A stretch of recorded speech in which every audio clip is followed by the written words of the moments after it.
Les acteurs de Bruxelles, avec Soraya Amrani. Thomas Prélour, bonjour. Bonjour.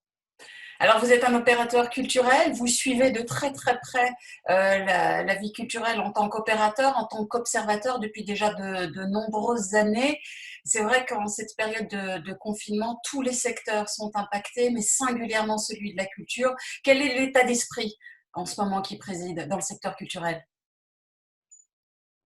C'est un état de véritable séisme et catastrophe. C'est vrai qu'on a connu ça récemment avec les attentats en 2016, mais c'était 2015-2016, c'était une période beaucoup plus limitée et la vie a très vite repris son cours sous certaines conditions. Et ici, sur une aussi longue durée, c'était impensable il y a encore un mois. Quand on voyait ça dans les actualités en Chine, ça avait l'air si loin. Et maintenant, on a dû tous se résigner à cette réalité. Et c'est vrai que c'est une énorme catastrophe dont on ne voit pas la fin, puisque je pense que pas grand monde sait quel est l'horizon de cette crise, et nos secteurs culturels qui sont fort liés à des grands rassemblements semblent devoir être les plus fragiles par rapport à une éventuelle reprise. Donc c'est vrai, ça fait très très peur cette situation. Et en même temps, c'est assez paradoxal parce qu'en ces temps de confinement, on n'a jamais eu autant recours à la culture, à de la musique, à des séries, à des livres. Comment vivent les artistes cette situation un peu contradictoire et assez angoissante puisqu'on ne voit pas effectivement vers où ça nous mènera? Donc de mon côté, en fait, j'étais devant la scène, c'est-à-dire qu'avec le spectacle Nina Lisa, on a dû annuler là 4 séances. A priori, on saura les reporter l'année prochaine, donc on est optimiste. Mais par exemple, avec la conférence gesticulée à nos choix, là, on est presque à 4-5 séances en mars-avril. Déjà, les gens nous annoncent à fin mai, on va déjà annuler de manière préventive. Donc, on espérait se dire, bon, allez, avant le mois de juin, on va encore jouer la conférence gesticulée. Petit à petit, on se dit que ce sera pour la saison prochaine.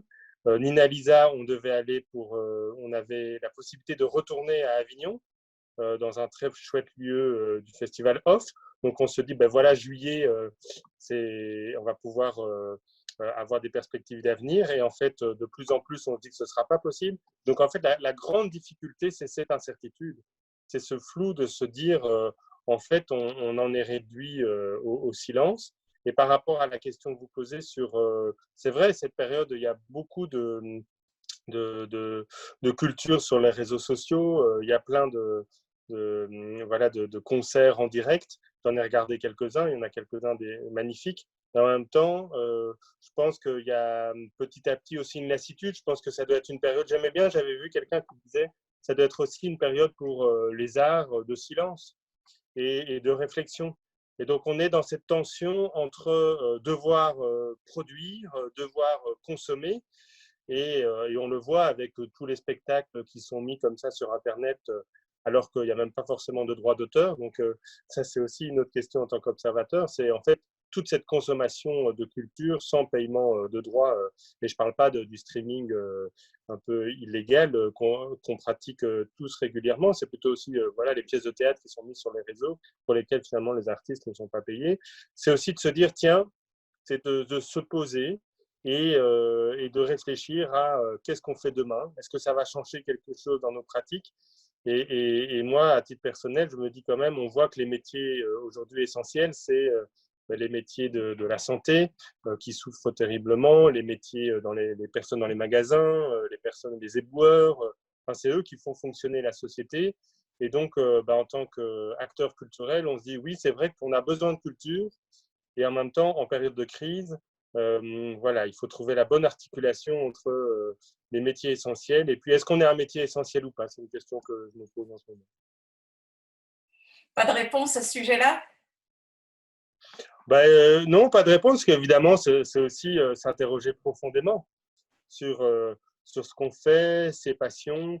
Moi, ce qui m'étonne aussi en tant qu'observateur, c'est de voir finalement que dans le secteur de la culture, pour le moment, le ministère essaye de trouver des solutions. C'est vraiment une crise inédite, donc on doit trouver des solutions très rapidement. Je pense au chômage des artistes, comment pouvoir valoriser des contrats qui n'ont pas eu lieu par rapport au statut d'artiste. On voit aussi toutes les limites de notre système entre les communautés, le fédéral, les gens qui se rejettent, les responsabilités. Et donc, il y a beaucoup d'inquiétudes. Et là, je vois en tout cas, j'entends des choses comme quoi il y a peu de solidarité ou qu'on reste dans des schémas où des plus grosses structures peuvent s'en sortir facilement. Et aussi dans le secteur de la culture, c'est les plus précarisés. Donc là, dans un lieu où je travaille, la Maison qui chante, le lieu de chansons pour les enfants où on s'était retrouvés la dernière fois, on essaye de reporter les spectacles et de trouver une compensation pour chacun des artistes qui devaient venir, pour les régisseurs, de payer quand même leur contrat pour les régisseurs qui devaient venir.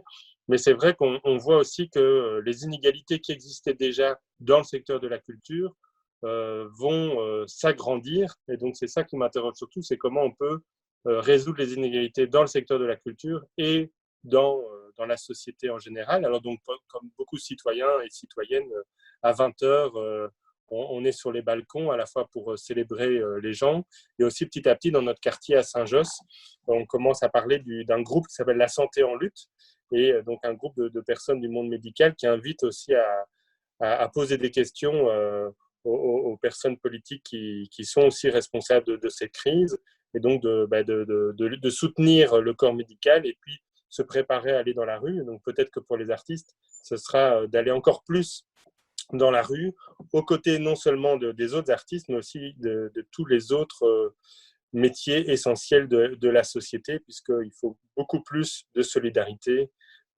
contre ce système qui est terrible, parce que finalement, le coronavirus, c'est pas une fatalité. On le voit dans certains discours, comme si on ne pouvait rien faire, et on voit qu'il y a eu des coupes énormes dans les budgets des soins de santé, et que ça, c'est pas inéluctable, qu'on peut changer les choses. Ouais.